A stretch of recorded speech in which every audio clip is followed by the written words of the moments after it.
So that kind of the intent is setting up by the LLM. So that's why I thought, I'm thinking that's why when the people coming from the LLM to purchase our products, so there the intent is already set for their purchase. Now in LLMs, when you write any query, so basically most of those daunting tasks, it is done by LLMs. Like LLMs will figure out those solution, and it will give you to the point answer. So it's kind of the same. The LLM is giving you a structured advice, like this is the right tool to buy for your solutions. Vinay Kevadiya, co-founder and CEO at Upmetrics. Welcome to Coffee with Experts. Thank you. It's my pleasure having you here. Yeah, I'm excited to get into this. You are an entrepreneur who found a problem, which is the best way that businesses start. You solve a problem and then you roll it out to the market. Can you give the audience an update as far as what Upmetrics is, what it does, and who you serve? Okay. So like we have started Upmetrics in 2020 with the mission helping entrepreneurs and small business owners to build a business plans and financial projections so they don't have to hire expensive consultants. Our platform previously it was guiding step-by-step approach, helping entrepreneurs to come out the ideas out of their minds and put them as an actionable business plans. Now, recently we have integrated AI, so even the process get very easier for them to put together their idea and brainstorming with the actionable plan. So like to start with, let me tell you, like we were doing previously building doing a service business. Then after we had started a product business. So while that transition, we figured out one problem to our enterprise, like one problem, usually most of the first time entrepreneurs who are facing a problem to structure their business idea and all. So yeah, that was the main mission, was finding out the Upmetrics. I love that. I guess what was like the breaking point that made you realize that you should shift from selling hours to selling a product? It seems like there was a distinct shift, from a service to a product. Right. See, I'm from a tier 2 city from the India. We didn't have here an ecosystem that you can pitch to an investor and you get the funding for your product business. So what we here usually do is like we start a service business. We generate a cash flow from the service business. We start some of the side projects as a side hustles, and from there, from the service business cash flow, we transition to the product business. Now, the breaking point that you are asking to me, that see, when we were doing some side projects with the service business, like we scale our service business to a 25% of the agency. So while doing the service business, we also have doing some products, some experiments for the products. So while doing that, we failed two products. Let's say one was that from the crypto domain, while having in 2018. There was a crypto height. And the second one was a medical practice oriented product. We failed both the products to put that into the market. It was ready to sell, but we were never able to sell. We never able to onboard any customer for those products. So we thought there was some lack of planning. Not just like a planning that is documented or document oriented planning, but it was like some research approach was missing there. Like we never thought about GTM of those projects, those startups. We never have thought about some like what financing the financing model look like for those businesses. So at that point, we figured out, we started planning for our upcoming startup. And while doing that planning, like I personally realized that pain, like it is very hard to put together our ideas on a structured plan. I started picking up a few templates, but it was very tough, like it was very exhausting. So at that point, we figured out like the similar kind of pain other founders might also having. So at that point, I did some market research and figured out, yes, there's a market for business plans and all. That Oh yeah. point, yeah, and that point we started building a basic MVP for Hmm. business planning, the financial forecasting and all. And that's how we transitioned from service to product business. And then after it has started growing uh, from the MVP, and we were successfully able to uh, do a marketing for our like this business planning startup. So that's how we did. And then after we stopped our service business, and right now we fully focused on the Upmetrics only. Yeah, focused on the product.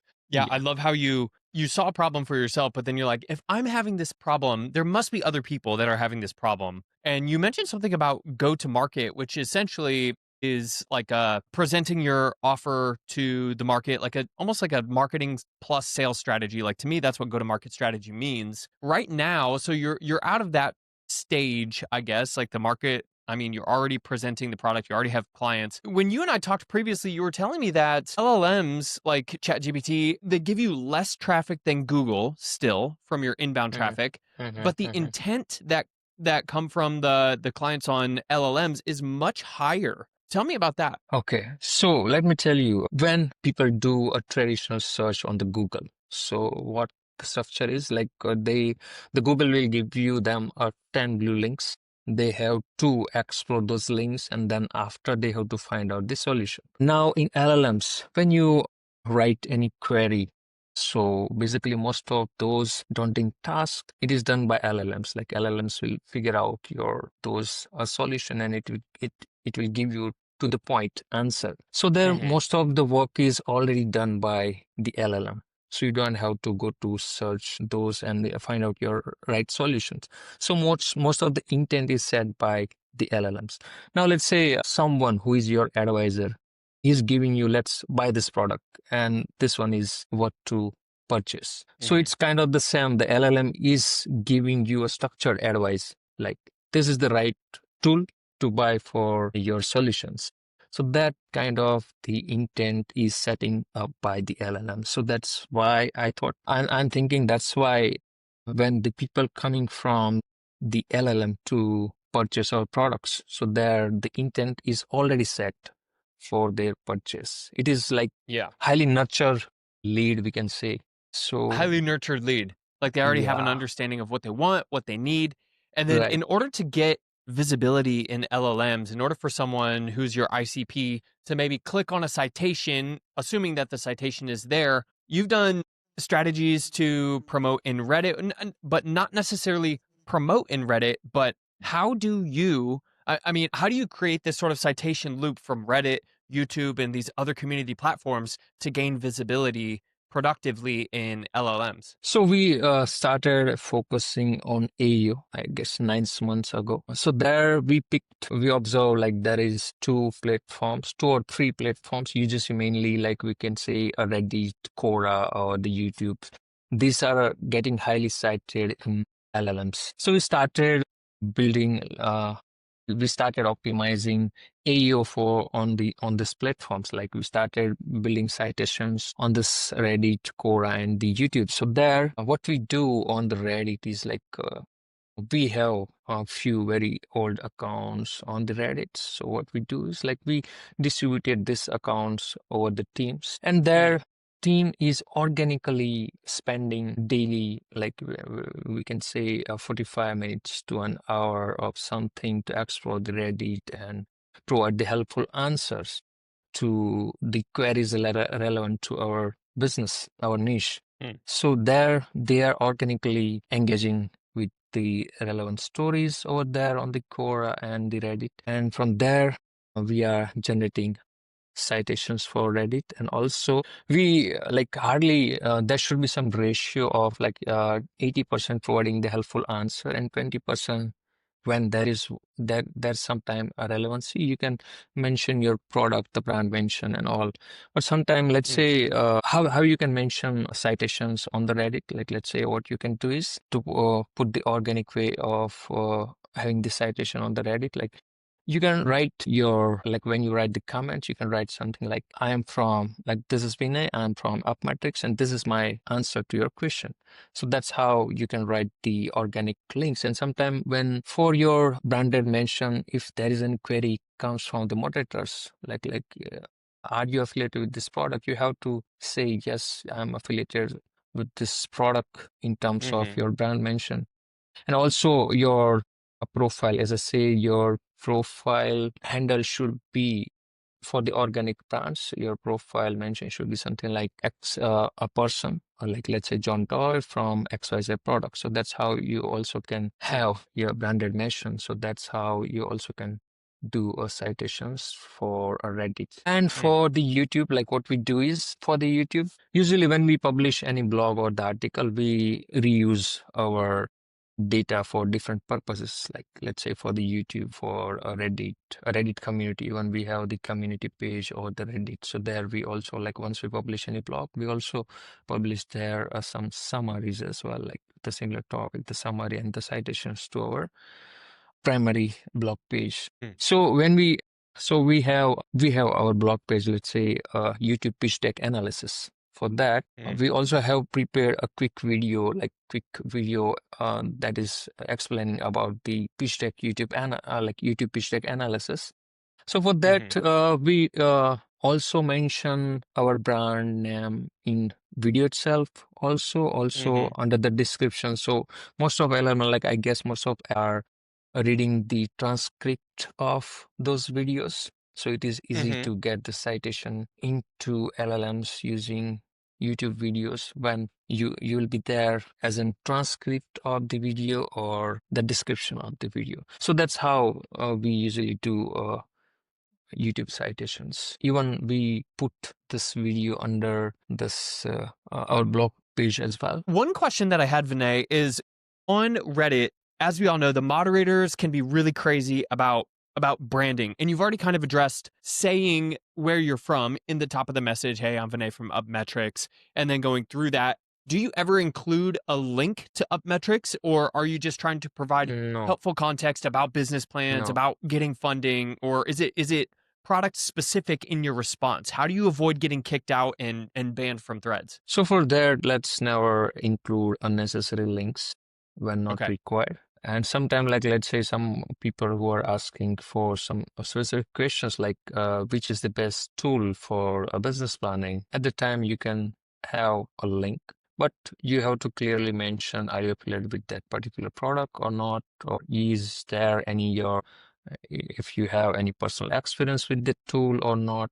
So that you have to mention. Otherwise, let's uh, like skip away from adding a links and all of those. You'll be kicked out of the Reddit. Mm-hmm. The moderators are very strict. Not every comments you have to mention where are you from and what you do and what is your name and all. But when you find there is an relevancy to mention your brand, there you can just have those kind of brand mentions over there. Yeah, because Even it's like not. to cite into LLM, it is not always necessary to provide the links. Sometimes the brand mentions are also Mm-hmm. powerful for Yeah, AO. yeah, that's exactly what we're finding too. Is brand mentions and citations are just as equitable to LLMs as strong link building that actually have a do follow. Just because the algorithms work a little bit differently on LLMs, they're not looking specifically at links and DR. They're looking for context and niche relevance. And does the content answer the question of the user using the LLM? But link building is still important. And I know you've gotten some citations or earned links from some really, big publications like Forbes and actually Shopify. But as I just said, like I think you agree with me that niche relevance matters even more. Can you maybe define for us what a perfectly relevant link looks like for Upmetrics? Okay, so let me explain you with this an example. Let's say my suggestion was like it is not always when you acquire links, it is not like it should be from a high authority Mhm. website or some high authority directories like kind of a Forbes or the entrepreneur.com and all. But it should be from your niche relevance. Let's say for an Upmetrics, let's say our niche is business planning. Now, for a very related niche, with what we can say is starting a business, like when someone who is looking to start a business, at that point, they might want to have their business plan. So at that point, let's say some a business coach, or when we say some incubators Hmm. who are having their own website, and from there you'll get a link from the topics like starting a business or startup resources. Hmm. Kind of the pages are there on their website, and you will get the link from those kind of pages. I would say it is very, very relevant and Hmm. very niche specific. Even if the users come to those pages, there might be a chance of the conversion as well from your referral traffics. So I would say those kind of link buildings are very helpful nowadays. And I saw some websites are having very high authority kind of links, but they are still collapsing in traffics as well. So that would be helpful if we have a niche specific links. Yeah, and I guess that was my next question. If you see traffic drop, let's say from K a month to K, but the conversions went up, how do you explain that to the team, and how does that guide, the next steps of planning content and the initiatives and the strategies that you're rolling out? See, in Google Analytics, we have a conversion tracking set for even all the organic pages. Like, Hmm. let's say we have clear report there in Google Analytics, like this page is generating this much of the conversion from the traffic. So there we have we are getting those insights, and based on that insights, we figured out like some of the pages, very tofu pages, kind of the topics like, let's say, what is a SWOT analysis, how to do a SWOT analysis. This is very tofu content. We guess like most of the students or some blog or some content creators are usually visit this kind of pages. For those kind of the tofu pages, what we do, like we ask team, let's not focus on this. Instead of focus on middle of the funnel and the BOFU contents, like which is highly converting. Let's say instead of writing most of the contents on tofu, like there we can write a content on the topics like, let's say we are providing QuickBook and Zero integrations for financial planning and all. So people can integrate their accounting tool and they can map the financial, like their forecasting data with the actual data. So there, if let's say, if you write a content like how to do a financial plan for your startup business, so those kind of the topics we observe, they are converting more. So we explain this to the team with the reports, with the insights that we are getting from the Google Analytics. Let's Hmm. It is better to focus on those kind of, so at that point, even if we fall down the traffic for those tofu contents, still we have the good conversions and the purchases for even with the less number of traffics. And at that point we also saw a traffic value would be a very high, or it is maintained for those keywords, because those are the money keywords are having good like pay per click, good like CPC. So there you'll maintain even the traffic value for your website. Yeah, I guess what I'm hearing overall is make sure your bottom of funnel content is strong and actually lean into that, because that's probably what's getting the most visibility on LLMs. Or maybe it's not getting the most visibility, but it's definitely getting the highest conversions, which at the end of the day, ROI and conversion, those are like the key metrics that we're looking at in 2026, unless you think otherwise. Yeah, you're right. Like MOFU contents are like BOFU content is usually citing in the LLMs straight away. Let's say our landing Mm. pages, some service pages, they are usually citing into the LLMs for a straightforward intent. So yeah, it is always to have those like focus on those BOFU contents, but still you also require TOFU content for authority, like topical. You should have some strong topical authority, so that is also required. But Mm. you have to be balanced with that. Mm. Hmm. Tell me a little bit more, since anyone who listens to this podcast is either working inside some sort of a business plan that's been created by an executive or an executive team, or they are the founder, executive CEO, and they're the one creating the business plan. Since you're running essentially a business plan company with AI attached to it to make it easier and more efficient. You state that business planning should not be exhausting, which is really interesting because I've just done my 2025 reflection and 2026, projections and sort of planning. And I was excited, but it was a lot of work. How is AI specifically removing friction from financial forecasting for people like me who are maybe not accountants? Okay. So, like in the tool that we have built there, inside the tool, when you get into this, it will we have prepared some wizards, even we have AI copilots that is guiding you step by step. Let's say you are a new founder, like the first time founder who doesn't know about the formulas and all. So it will bring out some Mm, information from your mind the way a consultant do. They provide you some quick questionnaires that you need to answer, like what is your business is about, what services that you are going to provide, or like who are your customers. So those, mm, based on those brief information, it will provide the recommendation for your financial expenses. It will prepare a recommendation for your revenue streams based on your product and all. Let's say you are having a product business, so it will ask you to provide units of products that you are going to sell within a month, or what would be a price for your product.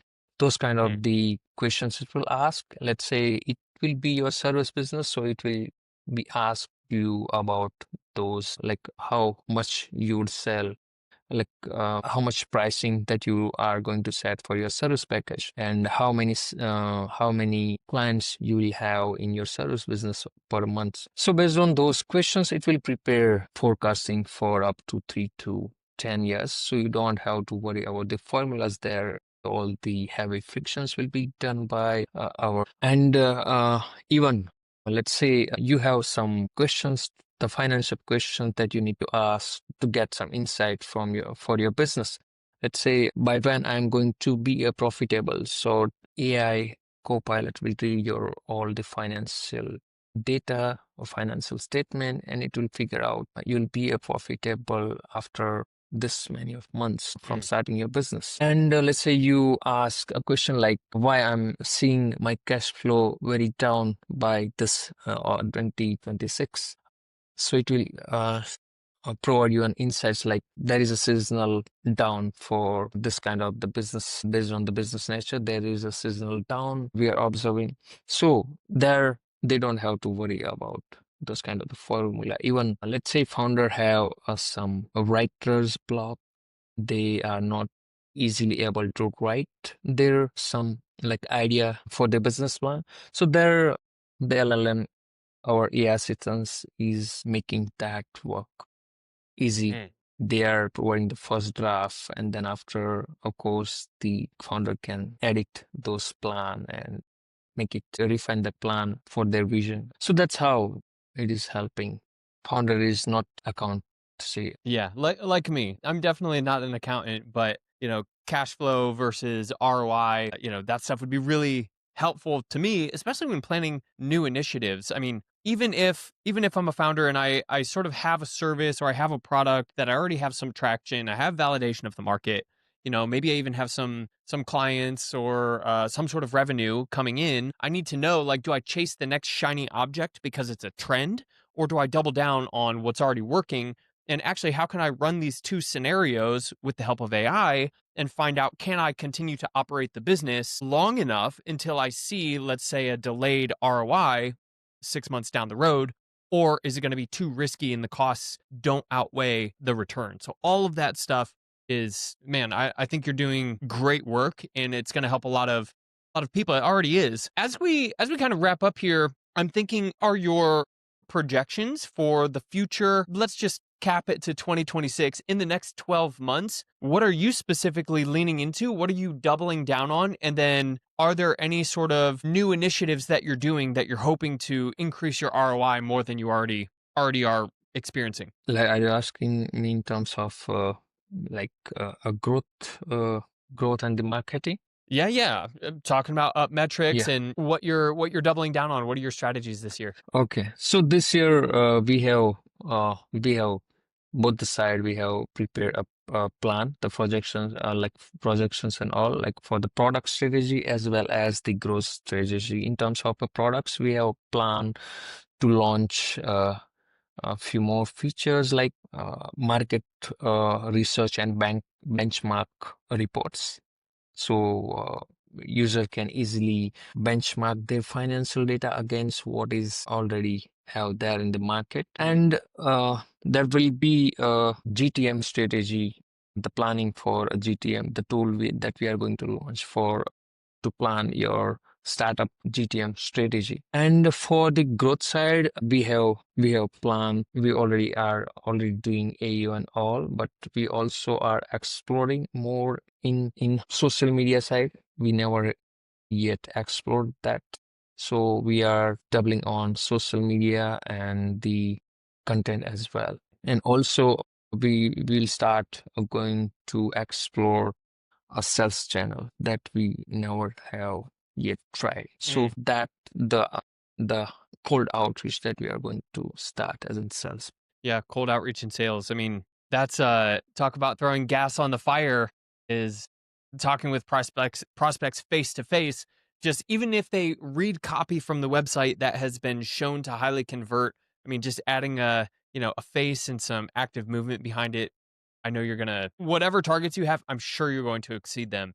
So Vinay, where can we find out more about you and about Upmetrics online? So for me, I'm usually there active on the LinkedIn. You'll find me there on the LinkedIn. And for the website, guys, you may reach out to us via upmetrics.co. You'll find all the information out there. If you are building some startup or the business and you're looking to have your business plan there for to kickstart your business in 2026, let's reach out to our website and kickstart out there. Thank you. And maybe they will have the opportunity to get to talk with you or someone on your team, knowing that you are starting this, like kind of a sales program this year. So that's exciting. Vinay, thank you for being Yeah, here. I appreciate you, my and all the pleasure. best in 2026. Thank you. It's my pleasure. Wanted to have you here and see you there next time. Cheers.